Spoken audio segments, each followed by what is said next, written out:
Praise God. Isang magandang hapon po sa ating lahat. Amen.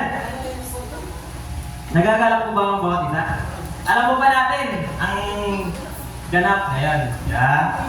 Meron po tayong Christmas party. Amen. At sineselebrate po natin ngayong araw yung Thanksgiving sa araw na ito. Simulan po natin ang ating gawain sa pag-aawitan sa ating Panginoon at ibigay po natin yung best natin na pagpupuri at pagsasamba sa ating Panginoon. Hallelujah. Amen. Sige po.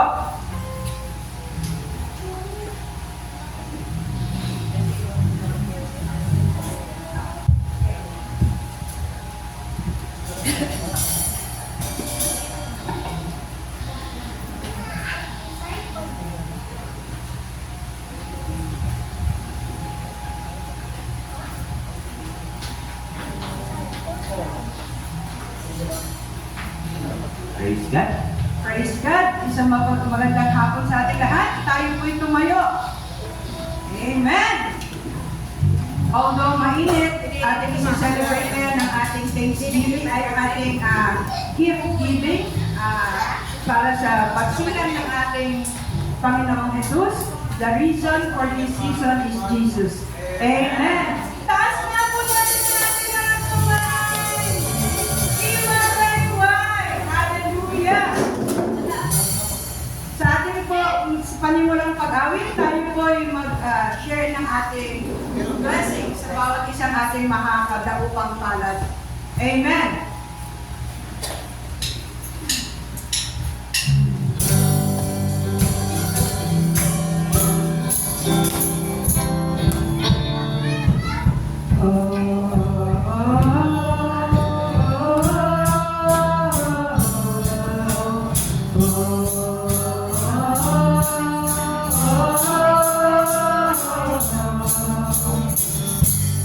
Started a story of a baby.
Tayo po ay manalangin. Panginoon ang makapangyarihan at mapagpala. Salamat po sa lipanibagong araw na ito at sa pagkakataon na magtipon-tipon kami upang ipagdiwang ang araw ng pasasalamat na dumating ka sa buhay po namin. Buksan mo po ang aming mga puso at isipan upang matagumpay ang aming gawain, puno ng karunungan at pag-ibig. Patnubayan mo po kami sa bawat hakbang, iwaksi ang anumang hadlang, at hayaan mong pasalamin ang iyong kabutihan sa lahat ng gagawin namin. Gabayan ang iyong mga mag-aawit at itago sa iyong likuran ang tao magbibigay ng mensahe tungkol sa kabutihan at kalulugtian mo. Maraming salamat po sa buhay ng bawat isa na naririto, sa kalakasan at proteksyon na pinagkakaloob mo sa bawat isa sa amin, at sa patuloy na pagpapala sa aming mga kabuhayan. Muli, maraming salamat po Panginoon. Ito ang aming samot na namin sa pangalan ni Jesus.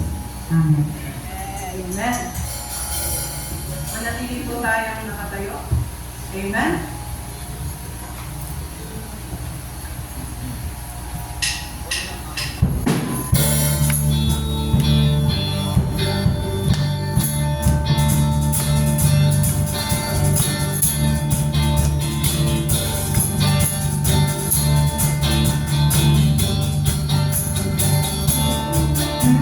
The word that Lord is God. Let earth be working. Let every heart preparing room, and heaven and angels sing, and heaven and angels sing, and heaven and angels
Why your daughter's faithful? What that anxiety, which is like your enemies, oh Lord.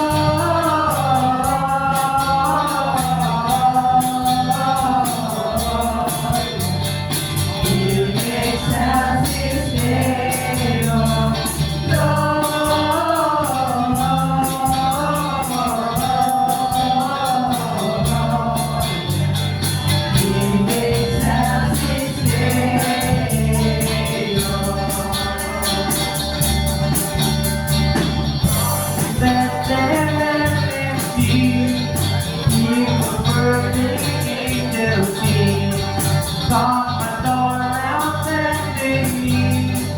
Christ the Lord that you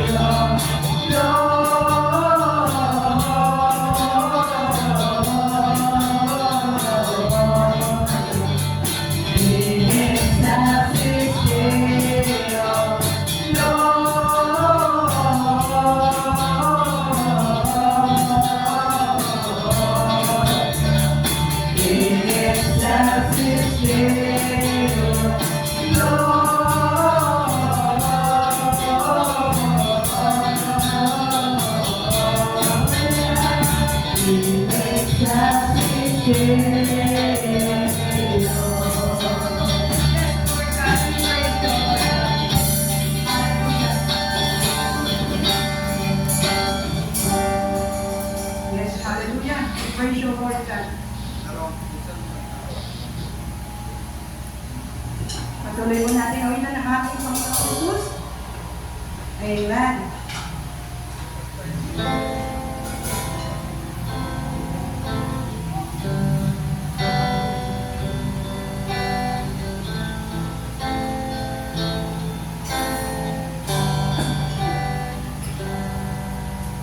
Love and God and love divine, star and angels give the sign. Now to grave on bended knee, the Savior of humanity. Unto us a child is born, He shall reign forevermore.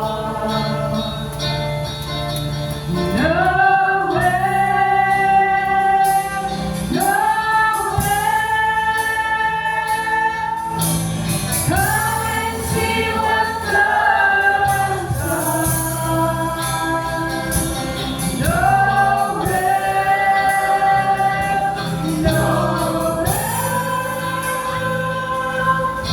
The story of amazing love, the light of the world, living for us.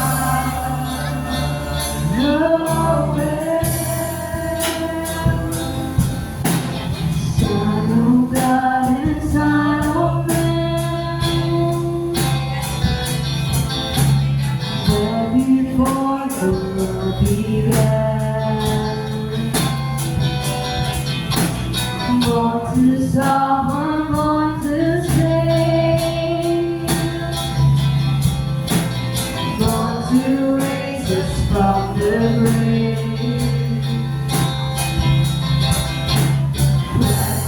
Everlasting Lord, He shall reign forevermore. No grave, no grave. Come and see what God has done.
God bless us all. Amen.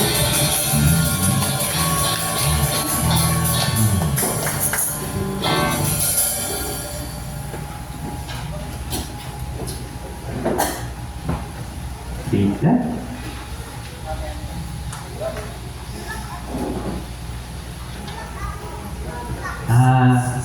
Praise God po, ano? Oh.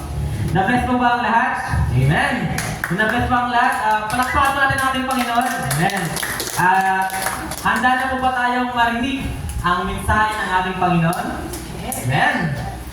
Na-bless po ba muli ang lahat? Palakpakan po natin ang Panginoon. Amen! At kung handa na po tayo mag-bless pa sa ating mensahe ng ating Panginoon, tinatawagan ko na po si Pastor James na nagmula pa po sa Sampaloc, Manila. Amen. Sige po.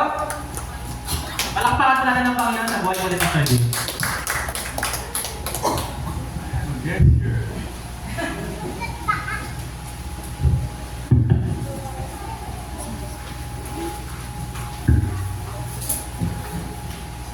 Well, magandang hapon po. Ayan, para po umaga. Magandang hapon po sa inyong lahat. Kaya, kaway-kaway kayo dyan. Yan. O, ilan lang ang buhay. Ang ilan ay, nainita. Yan. Sabi nga ni Pastor Rick kanina, mainit pastor, no? Ewan ko, hindi na ako nainita ngayon. Nasasanay na. No? Sanay. Well, sabi nga, no? Ang mga, sabi kanina, handa tayo sa ating pakikinig ng mga katotohanan ng Diyos. Nagmumula sa salita ng Diyos. And by the way, yung ating pong mga inawit ay punong-puno ng mga katotohanan yun. No? Natumbok, no? Parang nagpusok kami ng music team, no? Actually, yun ang mensahe, no?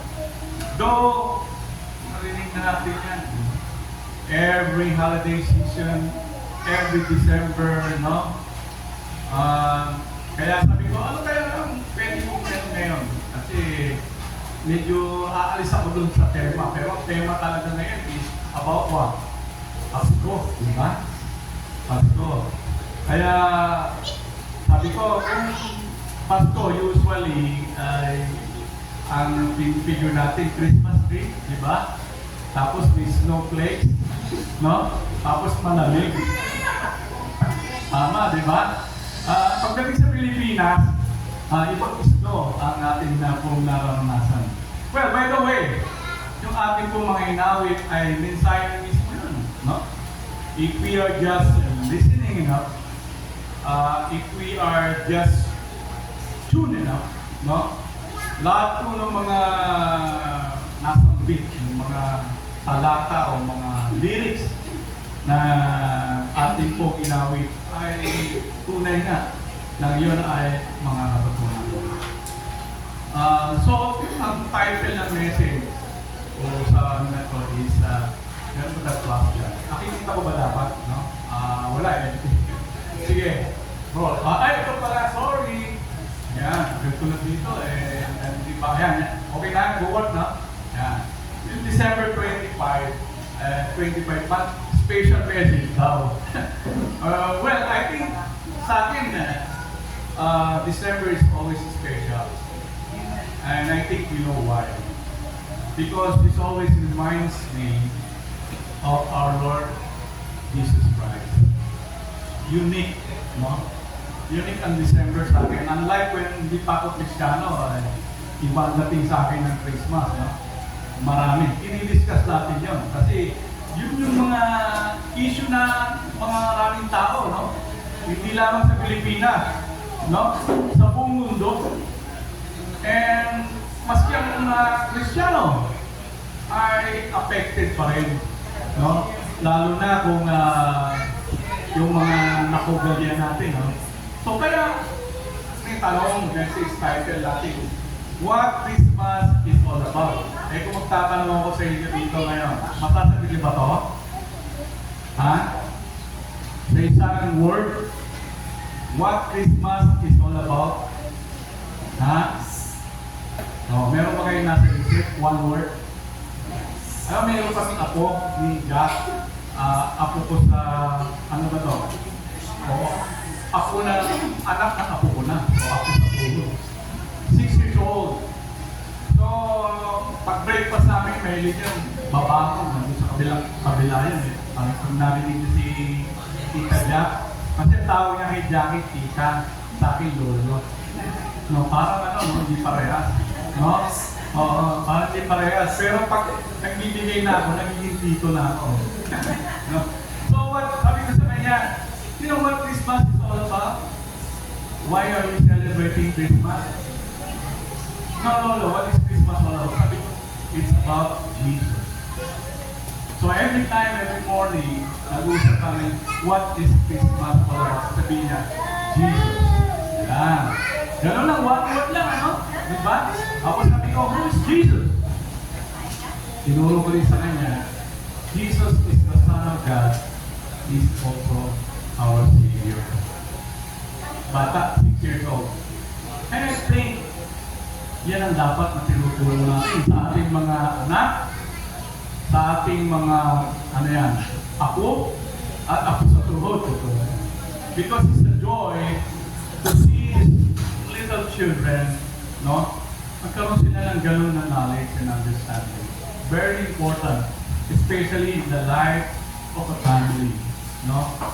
For your children to know Jesus Christ as Lord and Savior is habang lumalaki sila, no?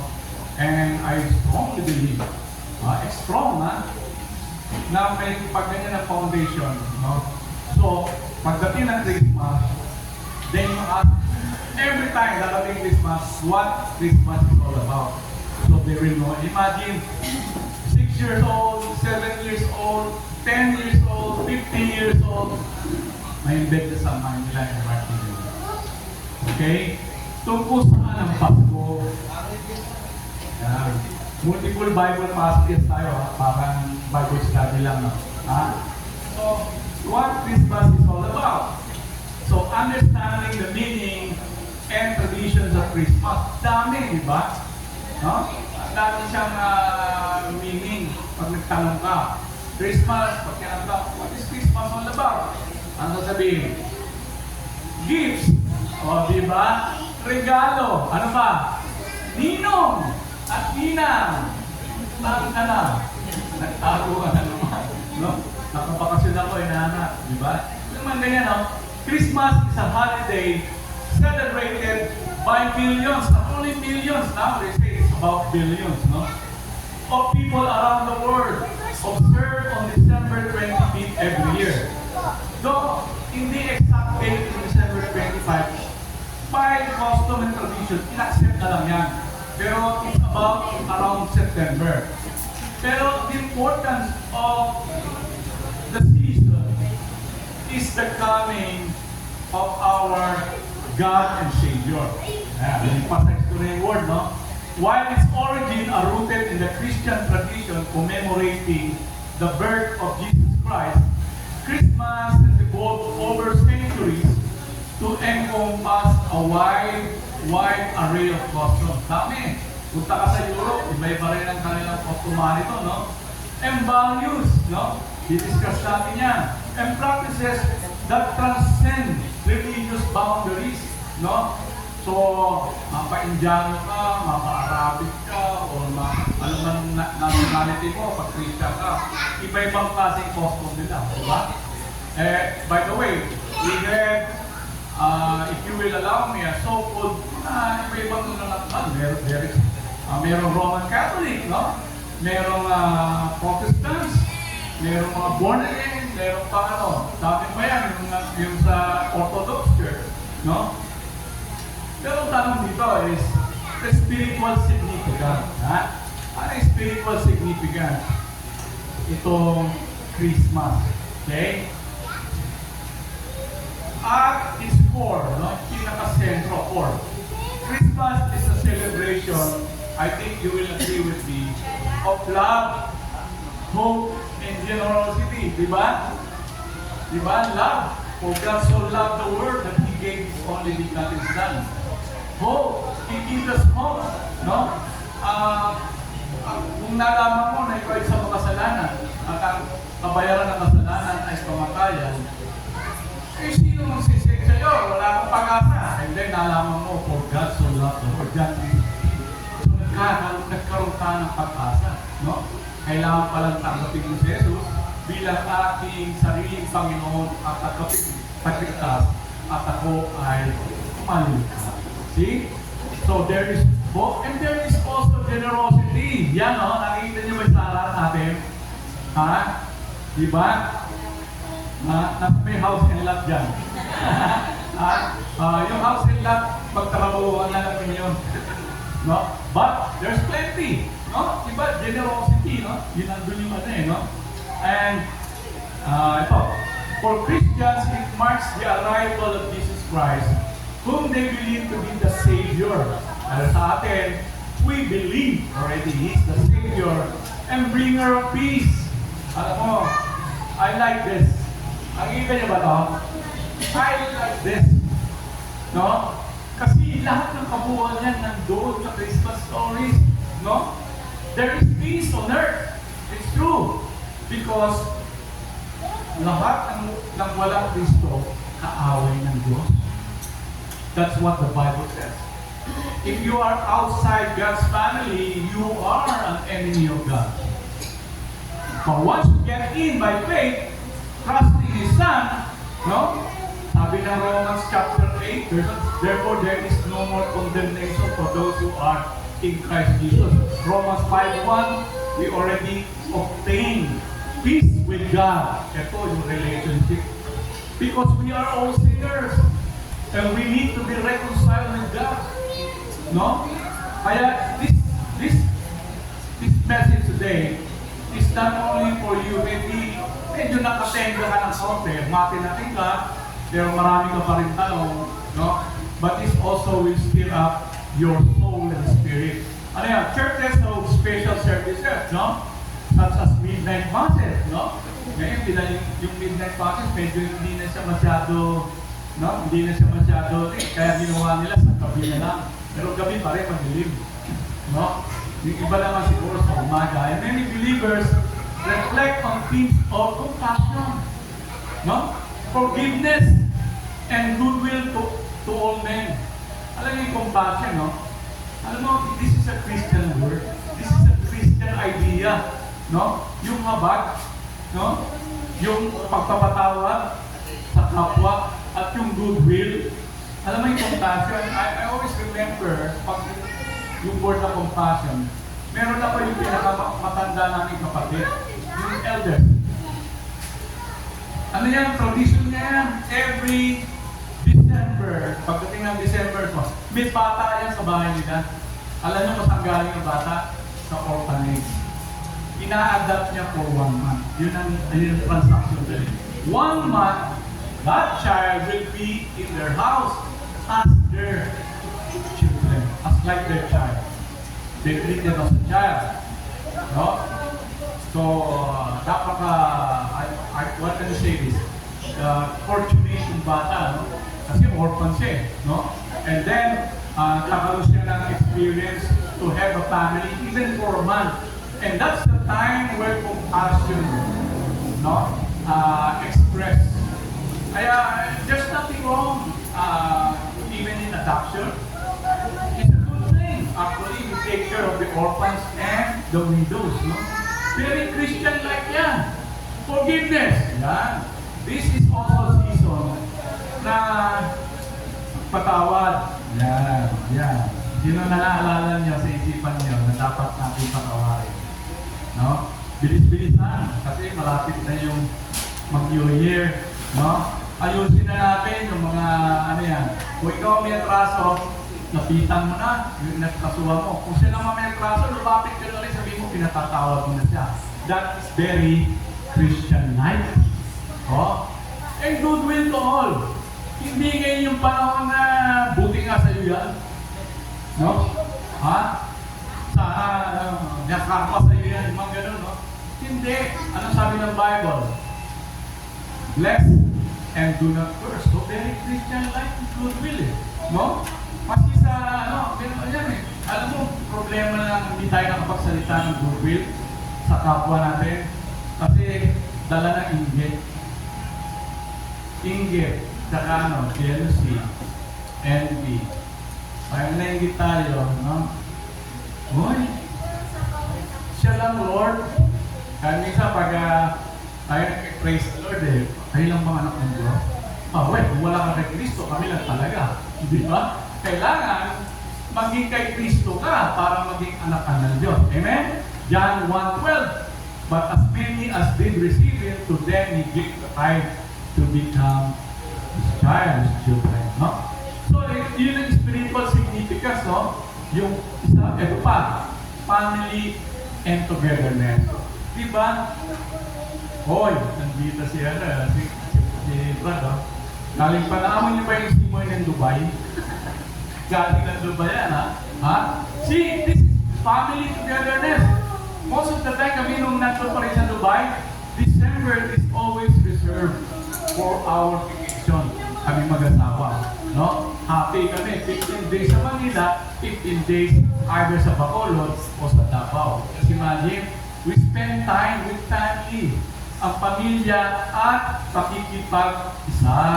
One of the most cherished aspects of Christmas is spending time with family. No? Minsan, as much as possible, go home. Maski naman, hindi naman, si Brad nga, taga Dubai pa nandito, no? Maski na-assign kayo sa Manila, if you have time, sometimes you work, hindi, hindi pinapalagan. Spending time with family and loved ones. Holiday season is an opportunity to reconnect. See? Just imagine, hindi enough yung alam mo ngayon, video call. Diba? Iba talaga yung presence, diba? Harap-harapan. You can touch your mother. You can akbay your tatay. No? You can embrace your lolo. Nasa si tatay. Let's say, okay na yun si lolo, si lola. This is time for reconnection. Ano pag mayroong mga ganitong holiday season, especially Christmas, ano pa meron? Sharing meals. No? Kainan. Diba? Kainan. Diyan tayo magaling. No? Kasi bakit? Hindi naman tayo pwedeng maging makamundo. Diba? Sa makamundo, hindi lang kainan. Ano pa? No? Huwag natin pag-usapan yun. Alam na natin yun. No? Diba? For Christian, it marks, nawala. The holiday season is for you to reconnect, share meals, exchange gifts. Di ba? Mamaya meron tayo yan, di ba, Pastor Rick? Exchange gift. No? Kung wala ka namang ibibigay, okay pa rin. Ikaw ang tatanggap ng gifts. Tama ba yan, Pastor Rick? Ako, buti na lang, wala akong dala. Ako lang tatanggap. Well, pagdating sa exchange, mga kapatid, ang aking motivation dyan, yung sinabi ni Lord sa Book of Acts, hindi recorded sa hindi recorded yun sa gospel. Ano yun? Panikin yung tandos na siguro. It is more blessed to give than to receive. Start doing that. I'm telling you, you return. Well, do not expect much kasi hindi tayo prosperity gospel, no? But the Bible always commend and bless those who give. Alam mo, nung mga ilang buwan nag-try ulit tayo ni Sister Jack ito. Wala pang 30 minutes to 1 hour bumabalik na, dumoble pa. Mga ganun ba? Well, Lord, I'm expecting this, but thank you so much. Thank you for your love. Because sabi ni Lord, because you honor my word, I will honor you in your life. See? Hindi naman kailangan na laging, what can I say here? Mas maganda sa ating mga Kristiyano is, even though how little things are. Small things. Yun na Amerikano, they don't give big things. They just give, something useful and memorable. You got me? Exchange gifts and create lasting memories. By the way, today, meron din activity sa amin sa barangay. Hindi ko na sasabihin sa inyo kung ano yan. Kasama kami kasi senior na kami dyan, you know? Oh, you expect a lot there kasi buhos ng maraming ano yung barangay, no? Di ba? Namuhaan natin. But we always choose God's ministry. We always love to be with God's people. Doon, no? Masaya sila, pero wala ang mga tagpuanan doon eh. Lahat ibang pinag-uusapan doon. Diba? Pero dito, I can share God's word. I can share God's love. I can share a lot about the Lord Jesus Christ. And you respond also, share with one another love and kindness. No? Actually, di ba, Pastor Rick, Mr. Ronald, yun yung namimiss natin, no? Kasi minsan, ilang years pala kami nawawala sa Dubai, but still we miss Dubai. No? Kasi yung church, no, really, that church, really, we've been there for almost 36 years. Oo, grabe, no? 39 na ba? O, 39 na sa ano. Pero kami, nung join kami, after 2 years, 36. 36 years kami doon sa ano. 39 years na ang Evangelical Church Diaspora sa Dubai. Imagine 39 years. Some other churches do not even survive 2 years, 5 years, 10 years. But the church survived 39 years because why? Its faithfulness and its commitment to their Lordship, the Lord Jesus Christ, and to God's word. Walang sikreto yan, yun lang yun eh. No? Love your Lord Jesus Christ here. Dito, no? Love, yung mga kids, no? Gusto na niya mag-jojo, gusto niya yata mag-preach dito. Ha? So, masarap tayo. Mawala ko kasi excited talaga ako. Traditions such as what? Decorating Christmas trees. Okay. Alam mo, ayaw pag-usapan. Minsan may mga controversial yung Christmas tree, no? Pero I don't think so. As long in the Christmas tree, no, the light of Christ shines. Yun importante, no? Sometimes we become so embedded sa mga ano, no, extreme, no? Well, singing carols. Oh, pumunta tayo kanina, ano yan? Ha? Yeah, hindi yung gusto ko yun eh, no? Kasi pang-quiet lang yan eh.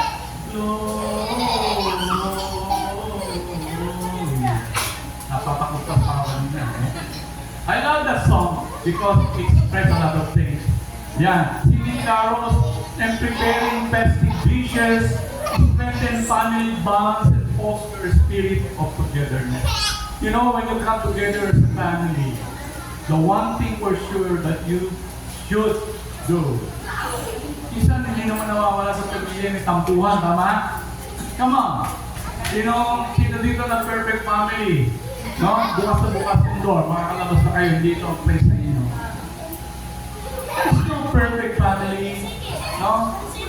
Sometimes we have differences. Sometimes it gets out of control.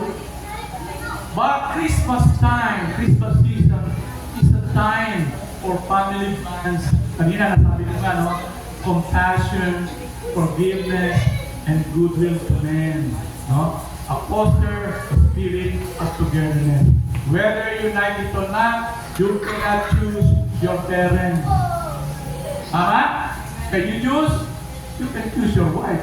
Pero bago nung inasal na kayo, wala na. Diba? You cannot choose your parents. You cannot even choose your siblings. Whether you like it or not, you have to love them. You have to be kind to them and to be care to them. Yes, magkaroon kayo ng konting alitan, immediately, huwag i-prolong. Mag-forgive ka. Okay? Imagine, dyan pala tayo sa family and togetherness. How about giving and generosity? Diba? Gift-giving, ano natin, no? Sabi nga daw dito sa comment na pick up ko. Gift-giving is a central tradition of Christmas, symbolizing generosity and kindness. Bakit? For God so loved the world that He gave.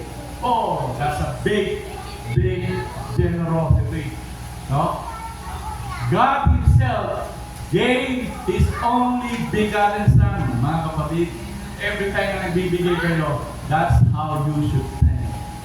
No?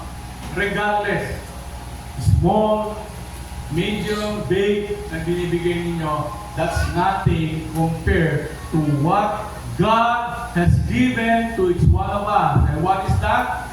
The Lord Jesus Christ, eternal life, marami pang treasures doon sa heaven at makakamit natin. See? Ha? Symbolizing generosity and kindness. Alam mo, isa naman difference no? Alam mo yung kindness lang, yung bang huwag ka lang sa plato. Di ba? Kaya naman, pag-look, init-init eh. Kulit mo ha. Di ba ganun ba? Ha? Pero pag sa kindness, init ka na, no? Pagka kindness, relax lang, no? Di ba? Yan kindness eh. Many people choose to give presents to family, friends, and those in need. Oh, let me emphasize that, ha? Those in need.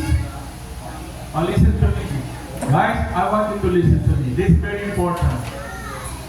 You give, sometimes we give only to those who can give us in return. Tama ha? Bibigyan ko yun. Mayaman yun. Sigurado malaking bigay nito pagbalik. See, when we give, as much as possible, bigyan natin talagang wala silang ability to return something. That is very Christian life. No? Kaya sabi ko sa inyo, kung nagbabala kayong magbigay sa akin, hindi ko kayo pinipigilan. Kasi wala rin ako kayo, biro lang. That's the way, no? You find someone who is really in need, and you give that to that person. That is Christ likeness, no? Kasi si Lord, nag-expect ba siya sa akin? Ha? Nag-expect ba? Hindi. Ang expect niya lang is that you come to Him, you cling to Him, you embrace Him as your Lord and Savior. Yeah. Charitable activities. Maraming mga bona fides. Sometimes, mayroong mga kumakatok sa bahay, no? Nagsosolicit, di ba? May mga ID pa yan, lalaki, di mo alam kung ID yan o what, no? Alam ko, lagi kong, ang lagi yan, ako, marabot ba yun? Lagi kong tinuturo yung barangay. Kasi nandun yung they're supposed to control these things. Not everyone can come to your house and ask for something. I'm not saying that you need to be a fool.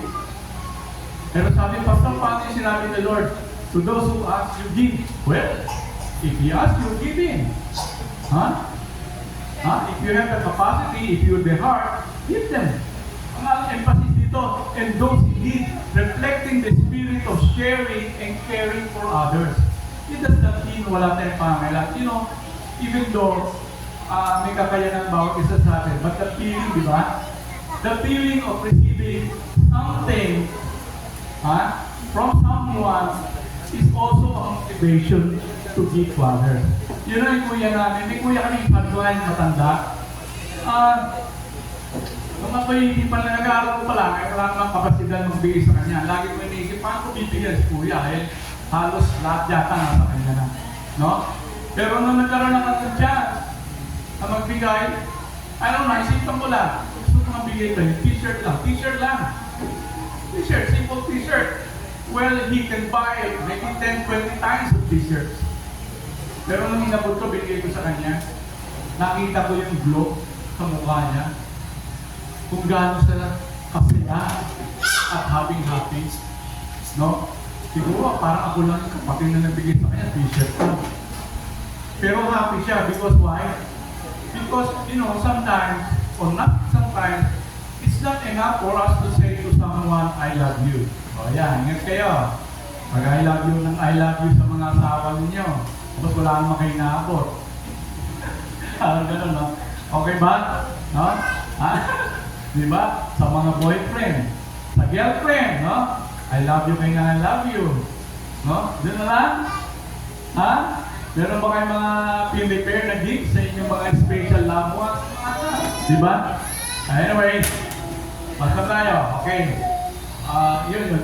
Tsaka yung donating to the less fortunate or volunteering as also common during this season. Yung service, no? no? Alam mo, sa Germany, ganito, mga hawak ko.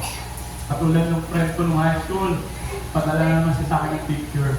Kasi service na naman siya sa mga Christian bookstore, walang bayad yun. Meron na mga parang pagkain yun, di ba? Okay na sa kanya yun, sabi niya, masaya na ako. Oh, nawala. Ay, sorry, iba pala yung pinipin doon. Joy and celebration! Oh, nakikita ko sa mga mukha niyo, parang walang joy eh. Tingnan ko nga. Ha? Oh, ikot yung mata ko, titignan ko. Sino walang joy? Ha? Bata lang? Ang may joy? Alam mo, yung Christmas season should be expression na joy. Christmas is a time of joy and celebration because of the coming of our Lord and Savior, Jesus Christ. The problem here, no? If you are just celebrating Christmas season for the sake of celebrating without the Christ of Christmas sa inyong puso, sa inyong buhay, I guarantee you, walang joy. Kaya ang kanilang joy ay